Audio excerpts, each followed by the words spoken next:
मोंटू भैया, जरा एक दाल तड़का और 2 तंदूरी रोटी लगा देना। अभी लो शैंकी भाई। कुछ भी कहो मोंटू भैया, तुम्हारी तड़का दाल का जो स्वाद है वो पूरे सुंदरवन के ढाबों पर नहीं मिलता। सही कह रहे हो भैया। मोंटू भैया, आपके ढाबे की दाल तड़का पूरे सुंदरवन में मशहूर है। मैं और ये तो जब भी आउटिंग पर निकलते हैं, आपके ढाबे की दाल में लगे तड़के की खुशबू ढाबे तक खींच ले आती है। भाभी जी, ये सब कमाल तो मेरी पत्नी मिंटी के हाथों का है। मिंटी तड़के के लिए स्पेशल मसाला तैयार करती है।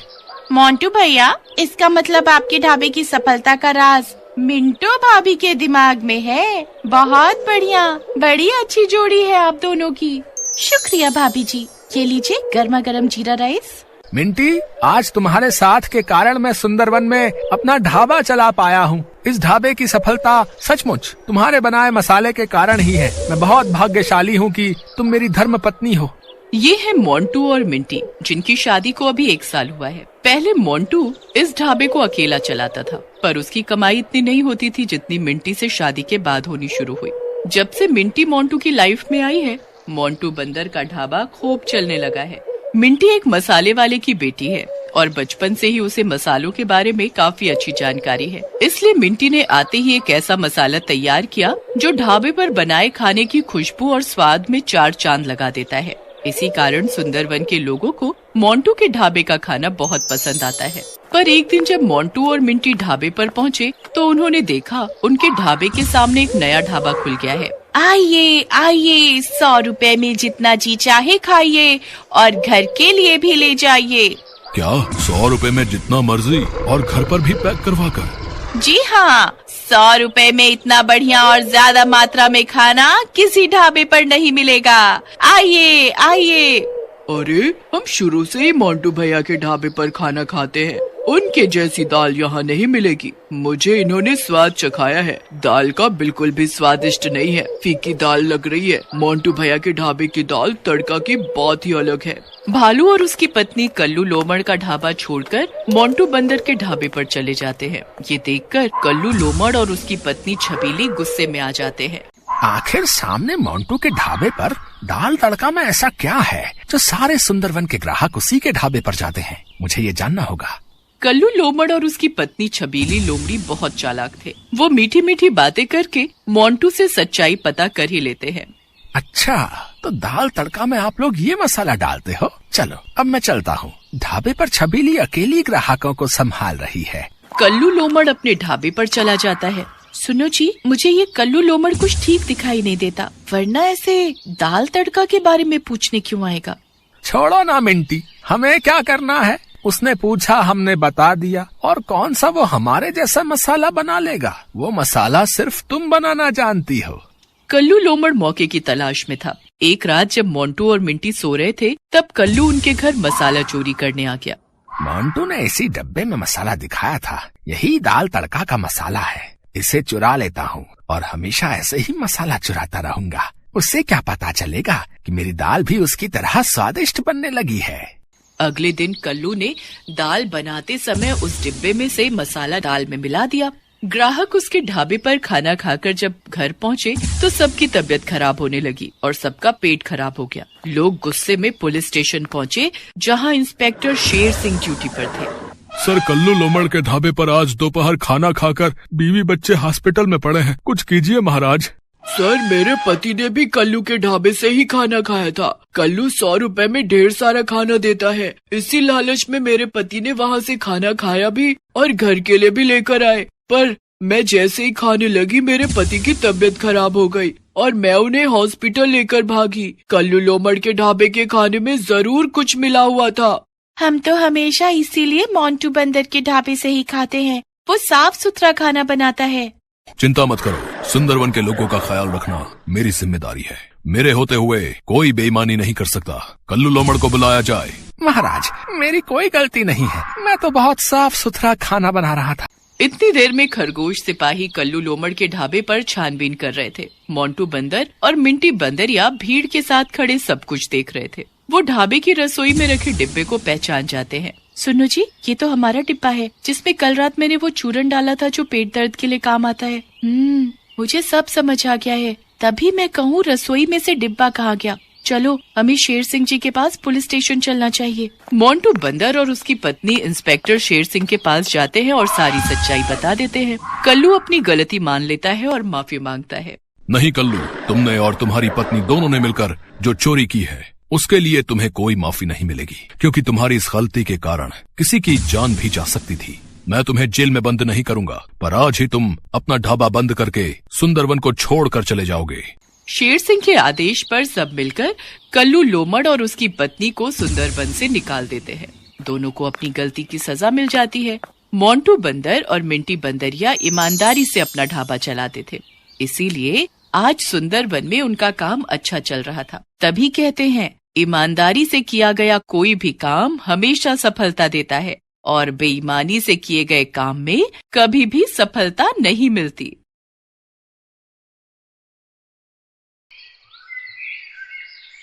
अन्नपूर्णा घर में अकेली रहती है। उसकी उम्र 50 साल है। उसका बेटा सुरेश अमेरिका में नौकरी करता है और वहीं पर एक गोरी मेम से शादी करके बस गया है, लेकिन वो अपनी माँ को पैसे नहीं भेजता है, इसीलिए अन्नपूर्णा बहुत गरीब है। उसके पास सिर्फ एक गाय है, उसका नाम है मालती। अन्नपूर्णा मालती का दूध बेचकर अपना पेट पालती है। सुन मालती, तुझे पता है मेरा बेटा अमेरिका में बहुत बड़ी नौकरी करता है।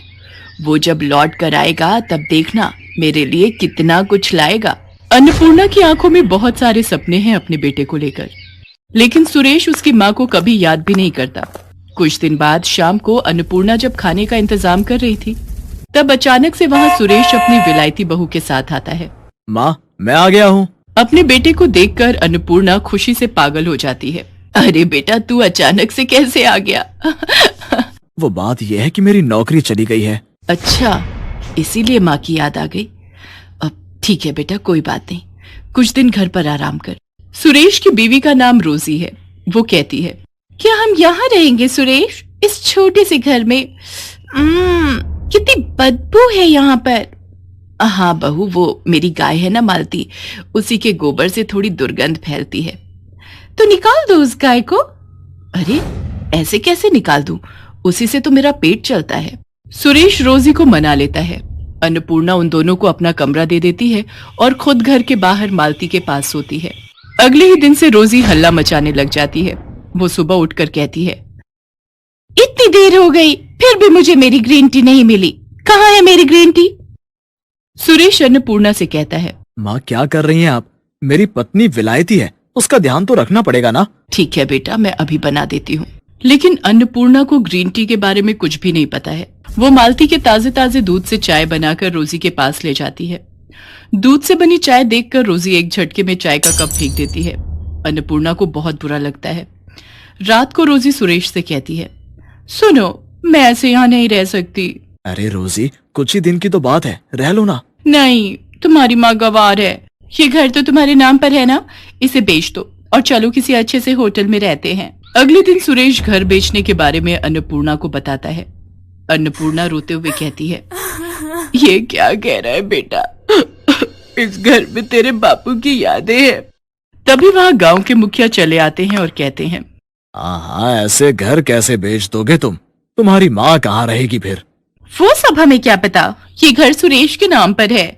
हम ये घर बेचकर चले जाएंगे। आप होते कौन हो हमारे बीच में बात करने वाले? मुखिया जी बहुत अपमानित महसूस करते हैं। सुरेश घर बेच देता है और अपनी बीवी को लेकर वहां से चला जाता है। वो दोनों एक महंगे से होटल में रहने लगते हैं और इधर अन्नपूर्णा अपनी प्यारी गाय मालती को लेकर रास्तों पर निकल पड़ती है। वो बहुत उदास है और उसकी आंखों में नमी है। ये क्या हो गया भगवान, अब मैं क्या करूं? मेरे खुद के बेटे ने मेरे साथ धोखा कर दिया। अन्नपूर्णा बस दूध बेचती रहती है और उससे जो थोड़े बहुत पैसे मिलते हैं वो उससे अपना गुजारा करती है। वो रास्ते में रहती है। इसी तरह कुछ दिन बीत जाते हैं। मालती एक दिन किसी के खेत में घुस जाती है और घास खाने लगती है। ये देखकर खेत का मालिक मालती को भगा देता है और अन्नपूर्णा को आकर धमकी देता है, देख बुढ़िया, तेरी गाय अगर मेरे खेत में दोबारा घुसी तो मैं इसे मार डालूंगा। कोई उपाय न देखकर मालती एक चाय की दुकान के पास जाती है। वहां चाय के पत्तों का ढेर पड़ा हुआ था। मालती वही खाने लगती है। वो बहुत सारे चाय के पत्ते खा लेती है। उसके बाद वाले दिन सुबह अन्नपूर्णा जब मालती से दूध निकालने जाती है तब एक चमत्कार हो जाता है। दूध के बदले चाय निकलने लगती है। अन्नपूर्णा चौंक जाती है। अरे ये क्या, मालती दूध नहीं चाय दे रही है। गजब हो गया, ये तो चमत्कार हो गया। कुछ ही देर में चारों तरफ ये खबर फैल जाती है और बहुत सारे लोग गाय से निकलने वाली चाय पीने के लिए लाइन में खड़े हो जाते हैं। अन्नपूर्णा 1 कप चाय 10 रुपए में बेचती है। सब कुछ देखकर मालती के चेहरे पर भी मुस्कान आ जाती है। चारों तरफ हड़बड़ी मच जाती है। वाह, ये चाय तो कितनी स्वादिष्ट है। मुझे एक और कप दो। मुझे भी दो, इस बोतल में भी दो, मुझे घर ले जाना है। अन्नपूर्णा पूरा दिन चाय बेचती है। इस तरह एक दिन में वो हजारों रुपए कमा लेती है। हे भगवान, आपका लाख लाख शुक्र है, आपकी वजह से ये चमत्कार हो पाया है। मालती भी अपनी भाषा में भगवान को धन्यवाद देती है। कुछ महीने ऐसे ही चाय बेचकर अन्नपूर्णा बहुत अमीर हो जाती है और वो रहने के लिए शहर में एक घर खरीद लेती है। चाय बेचने के लिए एक दुकान भी खरीद लेती है और घर के बाहर एक खुली जमीन भी खरीद लेती है ताकि मालती आराम से टहलते हुए घास खा सके। ऐसे ही खुशी खुशी दिन बीतने लगते हैं, लेकिन उस तरफ सुरेश को कोई नौकरी नहीं मिल पाती है। अब क्या होगा रोजी, मुझे नौकरी नहीं मिल रही है और घर बेचकर जो पैसे मिले थे वो भी खत्म होने को हैं। अब हम इस होटल में भी नहीं रह सकते। ये सुनकर रोजी गुस्सा हो जाती है और कहती है, तो फिर तुमने मुझसे शादी क्यों की? गरीब भिखारी कहीं के। शादी से पहले तो कितना कुछ बोलते थे, मगर अब एक होटल का भाड़ा भी नहीं दे सकते। तुम रहो अकेले, मैं जा रही हूँ। जा रही हूँ मतलब? तो मुझे अकेला छोड़कर कैसे जा सकती हो? मैं एक बेरोजगार इंसान के साथ नहीं रह सकती। मुझे पता था कि तुम्हारे साथ ऐसा ही होगा, इसीलिए मैंने एक बॉयफ्रेंड पटा लिया था। वो मुझे लेने आ ही रहा होगा। इतने में होटल के बाहर एक लड़का कार लेकर आता है और रोजी उसमें बैठकर चली जाती है। रोजी को खोकर सुरेश पागल सा हो जाता है। उसके सारे पैसे भी रोजी लेकर चली जाती है। होटल से सुरेश को लात मारकर निकाल दिया जाता है। सुरेश अपने ही मन में कहता है, अब मैं क्या करूं? माँ के पास लौट जाऊं? नहीं नहीं, मैं माँ को अपना चेहरा कैसे दिखाऊं? सुरेश पागलों की तरह रास्तों में घूमता रहता है और भीख मांगकर अपना पेट पालता रहता है। एक दिन घूमते घूमते उसे चाय देने वाली गाय के बारे में पता चलता है, लेकिन उसके पास पैसे नहीं हैं। वो लाइन में खड़ा हो जाता है और अपनी बारी आने पर कहता है, क्या आप मुझे 1 कप चाय दे सकती हैं? मुझे बहुत तेज भूख लगी है, लेकिन मेरे पास पैसे नहीं है। सुरेश को देखकर अन्नपूर्णा तुरंत पहचान लेती है। अरे बेटा तू? माँ, आप? अन्नपूर्णा सुरेश को गले लगा लेती है और रो पड़ती है। सुरेश भी रो पड़ता है। वो अपनी माँ को सब कुछ बताता है। सब कुछ सुनकर अन्नपूर्णा कहती है, कोई बात नहीं बेटा, सब ठीक हो जाएगा, सब कुछ ठीक हो जाएगा, मैं हूं ना। माँ, मैंने आपके साथ बहुत बुरा किया, क्या आप मुझसे गुस्सा नहीं हो? एक माँ कभी अपने बेटे पर गुस्सा रह सकती है क्या? आजा बेटा, ये सब कुछ तेरा ही तो है। हमेशा याद रखना बेटा, माँ तो माँ ही होती है। माँ जैसा प्यार इस दुनिया में कोई नहीं कर सकता। सुरेश रोते हुए फिर से अपनी माँ को गले लगा लेता है। इसके बाद से सुरेश और अन्नपूर्णा मिलकर चाय बेचने लगते हैं। माँ बेटा मिलकर बहुत खुश रहते हैं। सुरेश को माँ की ममता और प्यार की कीमत पता चल जाती है और मालती खुशी खुशी चाय देकर इस परिवार का हिस्सा बनी रहती है। Thanks for watching.